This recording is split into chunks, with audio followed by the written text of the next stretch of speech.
అదొక ఊరు. ఆ ఊరిలో భార్య భర్త, ఇద్దరు పిల్లలు, కొడుకు కూతురు ఉన్నారు. రోజులు బాగా గడిచిపోతున్నాయి. జరగకూడదు ఆ ఇంట్లో జరిగింది. కూతురు చనిపోయింది. భర్త చనిపోవటానికి ఇంకా దాదాపు సిద్ధంగా ఉన్నాడు అనుకో. ఈ కుమారుడు ఏం చేశాడంటే మమ్మీ దగ్గరికి వెళ్ళి అడిగాడు, మమ్మీ అక్క ఏమైంది అని. యేసు దగ్గరికి అక్క వెళ్ళింది. డాడీ కూడా యేసు ప్రభు దగ్గరికి వెళ్ళటానికి సిద్ధంగా ఉన్నాడు. అప్పుడే వాళ్ళ అమ్మతో ఇలాగ చెప్పాడు, మమ్మీ అక్కకు ఒక గిఫ్ట్ తీసుకొని వస్తా, డాడీ ద్వారా అక్కకిచ్చి పంపిస్తాము. నేను ఆ బొమ్మ తీసుకొని వచ్చేదాకా డాడీని యేసు ప్రభు దగ్గరికి వెళ్ళొద్దని చెప్పమ్మా. సరే చెప్తానులే అనింది తల్లి. కుమారుడు ఒక 1000 రూపాయలు దాని దగ్గరుంటే ఒక మాల్కి వెళ్ళాడు. భర్త ఆయన చేతులు చేపెట్టింది. మన కూతురు ప్రభు దగ్గరికి వెళ్ళింది, నువ్వు కూడా వెళ్ళటానికి సిద్ధంగా ఉన్నావు, కానీ ఒక చిన్న కోరిక. కొడుకు చెప్పాడు, వచ్చేదాకా నువ్వు వెళ్ళొద్దంట, ఉంటావా?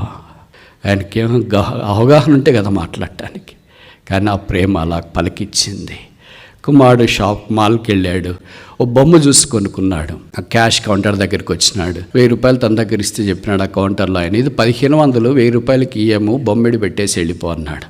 పక్కన ఎవరో మీలాంటి ఆయన ఉన్నాడు. ఆయన సైగ చేశాడు, ఆ పిల్లోడు ఏం అడిగితే అది ఇచ్చేయండి అని. బొమ్మ ఇచ్చేసారు. ఆ తర్వాత వైట్ రోజా పుష్పాలు తీసుకున్నాడు. కౌంటర్లో నుండి బయటకు వచ్చిన తర్వాత డబ్బులు ఇచ్చిన అంకుల్ దగ్గరికి వచ్చి అన్నాడు, బాబు ఈ బొమ్మ ఎవరికి? మా అక్క జీసస్ దగ్గరికి వెళ్ళింది, మా అక్క దగ్గరికి పంపిస్తా. ఎవరు వెళ్తున్నారు మీ అక్క దగ్గరికి? మా డాడీ వెళ్తాడని మా మమ్మీ చెప్పింది. మరి ఈ ఫోటో ఏంటి? మా ఇద్దరం ఉన్నప్పుడుది. అక్క ఫోటో కూడా అక్క దగ్గరికి పంపిస్తా. మరి ఈ రోజెస్ ఎందుకు? డాడీకి ఇష్టమని ఈ రోజెస్ తీసుకున్నా. ఆయన కళ్ళు చెమ్మగిల్లాయి. అక్కడి నుండి నిష్క్రమించినాడు.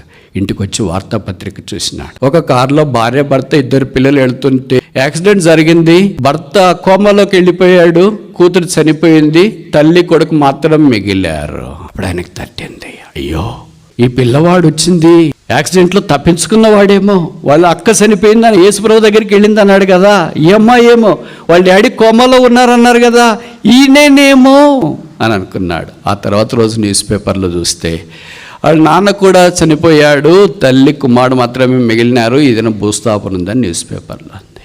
భూస్థాపనలో తండ్రి యొక్క కాఫీని దించేస్తున్నారు. ఈ పిల్లవాడు అమాయకంగా నిలబడ్డాడు. మమ్మీ నేను వచ్చేదాకా డాడీ ఉన్నామని చెప్పావు కదా, ఉన్నాడా? ఇదిగో. అక్కడికి వెళ్ళాడు.